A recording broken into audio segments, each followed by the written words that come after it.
तनख्वाहदार और गरीब पाकिस्तान की तारीख की सबसे ज्यादा महंगाई में पिस गया है। जिन लोगों ने इस मुल्क के ऊपर मुसल्लत होकर इसको तबाह किया, उनके पैसे बाहर पड़े हुए हैं। अरे बस बस बस बस बस सुनो जरा, इतना आप जेल काट के आए हैं। मैं आपसे कोई बातें करना चाहता हूं, आप बजाय बातें करने के नारे आपके खत्म नहीं हो रहे। सुने बड़ी बड़ी गौर से बात। मुझे आपके जुनून का पूरी तरह और जज्बे का अंदाजा है, लेकिन बस मैंने सुना है मुझे सारी तुम्हारी जेल की खबरें आती रही हैं। जिस तरह मैं क्रिकेट मैच का स्कोर देख रहा था, उसी तरह आपके जेल के हालात देख रहा था। अच्छा अब सुने जरा मेरी बात। देखें, आज हमारा मुल्क ये नीचे क्यों दुनिया के सामने जलील हो रहा है? वो क्राइम मिनिस्टर जाके पैसे मांगता फिर रहा है और लोग ठुकरा रहे हैं उसको। कोई पाकिस्तान का, आप अगर हिंदुस्तान की चैनल देखें तो जो पाकिस्तान को जलील किया जा रहा है, ये क्यों हुआ? अब जरा बड़ी गौर से बात सुने मेरे जज्बा और जुनून वाले, मेरे जो टाइगर, जिस तरह आप जेलों में होके आए हैं, मेरी गौर से बात सुने। देखें, अल्लाह का हुक्म है अमर बिल मारूफ व नही अनिल मुनकर। क्या मतलब है उसका? हुक्म है अल्लाह को एक कौम को कि तुमने राय हक पे खड़ा होना है, सच पे खड़ा होना है, अच्छाई के साथ खड़ा होना है और बुराई और जुल्म का मुकाबला करना है, जिहाद करनी है। यह हुक्म है अल्लाह का। आज अगर पाकिस्तान का आपने ये हाल देखना है, जो हम नीचे, कभी भी पाकिस्तान इतना नीचे नहीं गिरा जो आज है, तो उसकी जरा वजह सुन लो। प्राइम मिनिस्टर 16 अरब रुपए का एफआईए का केस की चोरी में सजा होने लगी थी। 8 अरब नैब के अंदर सजा होने लगी थी, जबकि जनरल बाजवा ने इसको बचा के प्राइम मिनिस्टर बनाया। इंटीरियर मिनिस्टर किसी से फैसलाबाद में पूछ ले कि इससे बड़ा बदमाश फैसलाबाद का है ही नहीं। कोई जुर्म नहीं है जो इसने नहीं किया, अपना खुद कहता है। इनका अपना वजीर वो कहता है कि इसने 18 कत्ल किए हैं, लोग कहते हैं इससे बहुत ज्यादा कत्ल किए हैं इसने। जमीनों पे कब्जे, कातिल, वो बैठ गया इंटीरियर मिनिस्टर। आसिफ जरदारी जो पीछे से बैठ के ये सारा खेल खेल रहा है, वो दुनिया में माना हुआ चोर है। सिंध में जाके पूछें कि लोगों के ऊपर वो क्या जुल्म करता है। मुखालफिन को कत्ल, मुर्तजा भुट्टो कि उसकी फैमिली कहती है इसने मुर्तजा को कत्ल करवाया। चोर, कातिल, अरबों रुपए की चोरी का केस में पकड़ा जाने लगा था, जनरल बाजवा ने बचाया इसको। और उधर लंदन में बैठा हुआ भगौड़ा जो मुल्क को वहां बैठ के कंट्रोल कर रहा, सजाए याफ्ता, अरबों रुपए के घर में बैठा हुआ लंदन में, जो यहां से चोरी करके पैसा लेके गया है, वो मुल्क को वहां से बैठ के फैसले कर रहा है कि आर्मी चीफ कौन बनेगा। मुझे यह बताएं कि जब मुल्क के सरबरा, ऊपर फैसला करने वाले मुल्क के बड़े बड़े मुजरिम बैठ जाएंगे, तो क्या मुल्क का दिवालिया नहीं निकलना? कौन सा मुल्क दुनिया में, मुझे एक मुल्क बताएं जो कि ऊपर जा रहा हो और जिधर इस तरह के चोर बैठे हो। और अल्लाह का हुक्म है हमें कि हमने तो इन लोगों के खिलाफ जहाद लड़नी थी। जब इंसान भेड़ बकरियां बन जाते हैं, जब वो राय हक पे नहीं खड़े होते, जब वो जुल्म का मुकाबला नहीं करते, तो अल्लाह उनको भेड़ बकरियों की तरह रखता है, उनकी कोई हैसियत नहीं होती। जिस कौम में जुल्म का मुकाबला करने की सकत नहीं होती, दिलेरी नहीं होती, वो कौम गुलाम बन जाती है। मैं बार बार इस्लाम के सबसे बड़ा जो सानिया हुआ था करबला का, मैं बार बार बताता हूं कि कूफा के लोगों को पता था कि हजरत इमाम हुसैन राय हक पे खड़े थे, उनको पता था। लेकिन यजीद के जुल्म के खौफ की वजह से उन्होंने इस्लाम की तारीख का सबसे बड़ा जुल्म होने दिया। ये जो खौफ का बुत है, ये इंसान को गुलाम बनाता है। इसकी पूजा करोगे, गुलाम भी होगे, जलील भी होगे। आज सारी दुनिया में पाकिस्तान जलील हो रहा है। भिखारियों की तरह कर्जे मांग रहे, कोई नहीं दे रहा, क्योंकि चोर ऊपर बैठे हुए हैं। वो क्यों नहीं दे रहे पैसे? नंबर वन, उन सारी बाहर की दुनिया के लोगों को पता है कि ये जो ऊपर बैठे हुए हैं, ये सबसे बड़े डाकू हैं, इनके पैसा बाहर पड़ा है। मैं जब प्राइम मिनिस्टर था, तो जब दूसरे मुल्क का प्राइम मिनिस्टर मुझे मिलने आता था, तो मेरा जो फॉरेन ऑफिस है वो मुझे पूरी तफसील देता था, किधर पड़ा है, माजी में इसने क्या किया, इसकी रेपुटेशन क्या है। एक एक चीज मुझे पता होती थी जब वो मुझे मिलने आता था। तो क्या ख्याल है, जो आप ये आसिफ जरदारी या ये जो शहबाज शरीफ बाहर जाता है, एक एक चीज बाहर की दुनिया को पता होता है कि इनके कितने पैसे बाहर पड़े हैं। ये दो खानदान अगर आधा भी अपना पैसा पाकिस्तान में ले आए, तो यहां आपको कोई आईएमएफ या किसी से कर्जे लेने की जरूरत ना पड़े। अपना पैसा चोरी करके मुल्क से बाहर और लोगों से भीख मांग रहे हैं कि पाकिस्तान को डॉलर दो। अपने पैसे डॉलरों में बाहर रखे हुए हैं। 100 रुपया जब से ये आए हैं, 100 रुपया गिरा है डॉलर के मुकाबले में। तो कौम तो 100 रुपए से ज्यादा गरीब हो गई है। कौम की तो खरीदार और कम हो गई है, और ये डॉलरों में पैसे रखने वाले, इनका तो 100 रुपए और ऊपर चला गया। इनका मकसद कभी पाकिस्तान नहीं था, नहीं तो इनका जीना मरना मुल्क में होता। ईसीएल पे चले जाएं तो इनकी टांगें कांपनी शुरू हो जाती हैं, खौफजदा हो जाते हैं कि हम बाहर नहीं जा सकते। मैं ये कहता हूं, मुझे डालें ईसीएल पे, मैं तो जाना ही नहीं चाहता बाहर।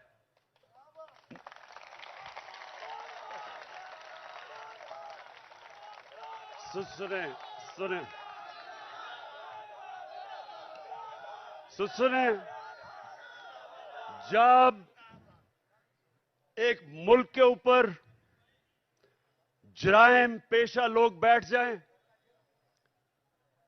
और एक मुल्क का आर्मी चीफ साजिश करके उनको ऊपर बैठा दे और फिर कौम को डराए कि अगर आप कुछ करेंगे तो जेलों में डाल देंगे, आपके ऊपर केसेस कर देंगे,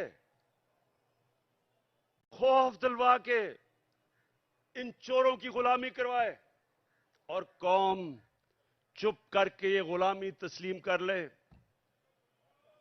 वो मौलाना रूमी ने जो कहा था, उनसे पूछा कि कौम कैसे मरती है। मौलाना रूमी से पूछा कि इंसान तो हमें पता है कैसे मरता है, कौम कैसे मरती है। मौलाना रूमी ने कहा, जब एक कौम अच्छे और बुरे की तमीज खत्म करती है, कौम मर जाती है। ये हमारी मौत है, ये सुन लो पाकिस्तानियों, ये मौत है। ये चोर जो ऊपर बैठे हुए हैं आपके सामने, इनके ऊपर जो केसेस हुए हैं, केसेस इमरान खान ने नहीं बनाए। इनके केसेस, इनकी जब हुकूमतें थी 10 साल में, तब के केसेस बने हुए हैं। ये साग डार नून लीग की हुकूमत में बाहर भागा था। नवाज शरीफ के 2 बेटे नून लीग की हुकूमत में बाहर भागे थे। मैंने केसेस नहीं बनाए थे। मरियम जो पकड़ी गई पैनमा के अंदर, वो तो इंटरनेशनल इंकशाफ हुआ था, जिधर पता चला कि अरबों रुपए के 4 मेफेयर के लंदन के सबसे अमीर महंगे इलाके में इसके नाम पे निकले, और इसके भाई ने टीवी पे जाके तस्लीम किया कि अल्हम्दुलिल्लाह ये मरियम नवाज के फ्लैट है। आज तक एक रसीद नहीं बता सके कि पैसा किधर से आया है, क्योंकि चोरी का पैसा था। वो फिर रही है जिस तरह के कोई मलका एलिजाबेथ फिर रही है पाकिस्तान में, हर जगह कभी एक तक। और ये जुल्म देखें, उसको पूरा तरह पुलिस का प्रोटोकॉल, पंजाब की हुकूमत टैक्स के पैसे के ऊपर उसकी मदद, उसके लिए ठहराना चलाना, जलसे करना। और जो साबिक वजीर आजम, एक कातलाना हमला हो चुका है, मुझे पता है कि इन्होंने किया। वो लोग जो आज सारे पावर में बैठे हैं, राना सनाउल्लाह, शहबाज शरीफ और ये जो डर्टी हैरी जिसको मैं कहता हूं, अपनी एजेंसी का आदमी मुझे कत्ल कर रहा है। वो अभी भी इख्तिदार में बैठे हैं और मुझे अदालतों के चक्कर लगा रहे हैं, अदालतों में मुझे चक्कर लगा रहे हैं। जब मैं भी तुम्हारी बात करवाता हूं, अभी करवाता हूं, सुने वहां जाके अदालतों के अंदर कोई सिक्योरिटी नहीं, पता है कि जान को खतरा है। और फिर से ये तीन और इनके साथ एक दो और भी मुलव्विस है, पता है कि वो मुझे रास्ते से हटाना चाहते हैं, कोई सिक्योरिटी नहीं है। और छोटे छोटे केसेस में कभी किसी अदालत में बुला लें, कभी किसी अदालत में। और इसको जो कि जमानत पे थी, उसके लिए पुलिस प्रोटोकॉल हो रहा है। मैं सिर्फ कौम को यह बताना चाहता हूं कि इस निजाम को अगर हम कबूल कर गए, जो ये कोशिश कर रहे हैं डरा के धमका के, जिस तरह हम भेड़ बकरियां के हमें कबूल करवा लें, कोई आपके और आपके बच्चों का इस मुल्क में मुस्तकबिल नहीं है। इसलिए एक ही रास्ता है। हमारी कौम, मैं अपनी सारी कौम को आज कहता हूं कि ये जो जेल भरो तहरीक, ये सिर्फ लोगों के खौफ दूर करने थे कि हमें कोई जेलों से फिक्र नहीं। और मुझे पता है वो बिल्कुल नौजवान ठीक कह रहा है कि जानवरों की तरह इन्होंने हमारे लोगों को रखा। इन्होंने जान के ये साबित करने शुरू के ये और डरेंगे, पीछे हट जाएंगे। जबकि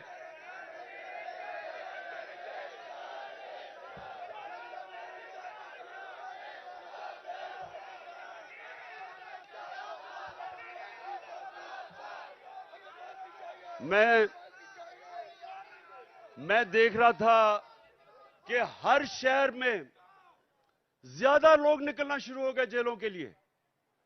यानी जैसे जैसे तहरीक बढ़ रही थी और ज्यादा लोग जेलों के लिए तैयार हो गए। और मैं एक दिन देख रहा था कि किस तरफ जा रहा है। मैंने कॉल देनी थी सारे पाकिस्तान को कि एक दिन सारा पाकिस्तान निकले और जेलों में जाए, ताकि इनकी सारी खत्म कर दो।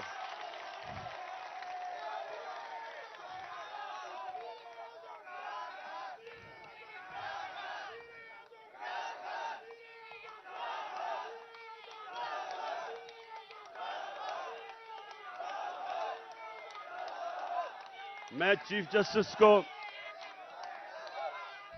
मैं सुप्रीम, ठीक, बस मैं अपने सुप्रीम कोर्ट के चीफ जस्टिस को आज मैं अपने वकीलों के जरिए खत भी लिख रहा हूं कि अगर, जब पता है, खुद इंटीरियर मिनिस्ट्री कह रही है कि इमरान खान की जान खतरे में है, मैं कह रहा हूं मेरी जान खतरे में है। और मैं पहले 2 महीने पहले कह रहा था कि जान खतरे में, उसके बाद हमला हुआ मेरे पे। मैंने पहले पेशन गोई कर दी थी, क्या करना है इन्होंने। मैं फिर कह रहा हूं, और मैं चीफ जस्टिस साहब को मैंने कहा वकील आज खत लिखें कि मजाहिया केसेस के ऊपर बुलाया जा रहा है। इलेक्शन के कमीशन के सामने मुजाहरा होता है, मैं घर बैठा हूं और मेरे ऊपर दहशतगर्दी का केस। तोशाखाना का केस, मैं तो कहता हूं आज कि जब भी तोशाखाना का केस मेरा सुना जाए, पब्लिक हियरिंग हो, टीवी के ऊपर सारी कौम को पता चले कि वो केस क्या है। कौम को पता चले कि क्या मजाक हो रहा है इस मुल्क से, कि जिन्होंने डाका मारा तोशाखाना के ऊपर जरदारी और नवाज शरीफ ने, उनके केसेस खत्म कर दिए हैं। और जिसने, और इंशाल्लाह ओपन हियरिंग हो, सारी कौम के सामने पता चले तोशाखाना केस क्या है। मैं चैलेंज करता हूं कि सारों के केसेस देखें, और अगर किसी ने कोई भी गैर कानूनी चीज तोशाखाना में ने की, उसका नाम इमरान खान निकलेगा। और मैं चीफ जस्टिस को हम ये खत लिखेंगे मेरे वकीलों के जरिए कि जब पता है कि मेरी जान खतरे में है, लाहौर हाई कोर्ट गया और इस्लामाबाद गया, कोई सिक्योरिटी नहीं थी। और जबकि जिसने मुझे गोलियां मारी वो नवीद जो है, क्योंकि उसकी जान खतरे में है, उसको वीडियो कॉन्फ्रेंस के ऊपर उसे अदालत में वो बात करता है। तो ये तो ऐसा है कि जिन्होंने तहफ्फुज देना है, खतरा उन्हीं से ही है जिसने, अब ये राना सनाउल्लाह जैसा गुंडा कभी ये किसी को तहफ्फुज दे सकता है क्या? ये शहबाज शरीफ जिसने शहबाज शरीफ जिसके ऊपर रिपोर्ट है कि पुलिस मुकाबले में इसने कितने लोग मरवाए हैं, आबद बॉक्सर ने टीवी के ऊपर आके कहा कि मुझे यह हुक्म करता था लोगों को मारने के लिए। मॉडल टाउन में इन दोनों ने सबके सामने टीवी के ऊपर नहते लोगों के ऊपर गोलियां चला के 14 लोगों को कत्ल किया और 60-70 लोगों को गोलियां लगी। इन लोगों ने तहफ्फुज देना है। और ये जो डर्टी हैरी जिसको मैं कहता हूं, ये अपने इदारे को बदनाम कर रहा है। ये एक ऐसा आदमी है जो साइकोपैथ है, ये नॉर्मल आदमी नहीं है, ये हैवान है। जिस तरह का इसने आजम स्वाति से किया कि उसको नंगा करके जब तशद्दुद कर रहे थे तो रिकॉर्ड कर रहा था और सुन रहा था। ये वो आदमी है, बच्चों को पकड़ के, सोशल मीडिया के बच्चों को जो इसे किया, जो शहबाज गिल से किया है, उल्टा लटका के उससे जो किया है।